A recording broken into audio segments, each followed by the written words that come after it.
வணக்கம். நான் கிராண்ட்மா பேசுறேன். எல்லாரும் மறக்காம சப்ஸ்கிரைப் பண்ணிடுங்க. எல்லா பொருட்களிலும் கலப்படம் ஆகிவிட்ட இன்றைய காலகட்டத்தில் பிரசாதத்துல கூட கலப்படமா? ஆமாங்க. திருப்பதி லட்டுல மாட்டு கொழுப்பு கலந்திருக்கிறதா ஆய்வு அறிக்கையில சொல்லியிருக்காங்க. அத பத்தி தான் இன்னைக்கு நான் பேசப் போறேன். உலக அளவுல திருப்பதி லட்டு புகழ் பெற்றது. எல்லோருக்குமே திருப்பதி லட்டுனா ரொம்ப பிடிக்கும். இந்த லட்டுல தான் கலப்படம் இருப்பதாகவும், மாட்டோட கொழுப்பு பயன்படுத்தி இருப்பதாக சர்ச்சை ஏற்பட்டிருக்கு. கடந்த முறை ஜெகன்மோகன் ரெட்டி முதல்வரா இருந்தாரு. நடந்து முடிந்த சட்டப்பேரவை தேர்தல்ல சந்திரபாபு நாயுடு அவர்கள் வெற்றி பெற்று முதல்வர் ஆகுறாரு.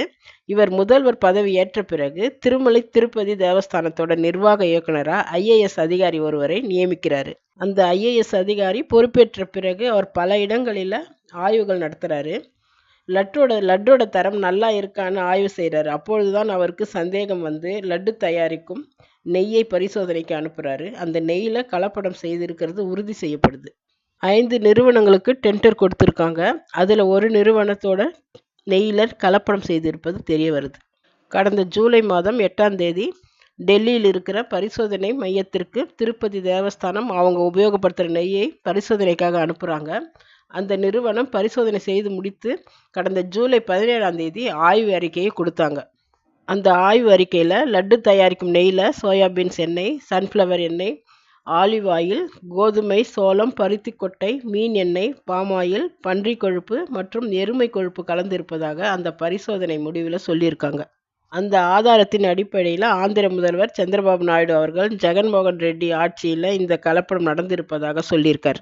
நெய்யில் கலப்படம்னு தெரிந்த உடனே கர்நாடகத்திலிருந்து நந்தினி என்கிற நெய்யை வாங்கி லட்டு தயாரிக்கும் ஏற்பாடு செய்துக்கிட்டு இருக்காங்க. ஜெகன்மோகன் ரெட்டி தரப்புல என்ன சொல்றாங்கன்னா, வேணும்னே எங்க மேல பழிய போடுறீங்க, திருப்பதி பெருமாள் மேல சத்தியம் பண்றோம், நீங்க சத்தியம் பண்ணுவீங்களான்னு சந்திரபாபு நாயுடுவை பார்த்து கேட்குறாங்க. பக்தர்கள் பிரசாதமாகத்தான் திருப்பதி லட்டை விரும்பி சாப்பிட்றாங்க. அதில் என்ன கலப்படம் பண்ணியிருக்காங்கன்னு யோசிக்க மாட்டாங்க. ஆனால் கலப்படம் பண்ணவங்க யாராக இருந்தாலும் கண்டிப்பாக தண்டனை கிடைக்கும். தவறு எங்கே நடந்திருந்தாலும் எல்லோருமே தட்டி கேட்கணும். ஆனால் இந்த ஒரு விஷயத்தை வச்சு இந்துக்களுடைய மனங்கள் புண்படும்படி கிண்டல் பண்ணுறாங்க. நம்மளே பெருமாள் பிரசாதத்தில் விலங்குகளுடைய கொழுப்பு வச்சு கலப்படம் பண்ணியிருக்காங்களேன்னு வேதனைப்பட்டுக்கிட்டு இருக்கோம். இவங்க வேற கிண்டல் பண்ணிக்கிட்டு இருக்காங்க. பணத்துக்காக என்ன வேணாலும் செய்வாங்களா? சட்டப்படி இவங்களுக்கு தண்டனை கிடைக்குமான்னு தெரியல. நியாயப்படி தர்மப்படி அவங்களுக்கு கண்டிப்பாக தண்டனை கிடைக்கும்.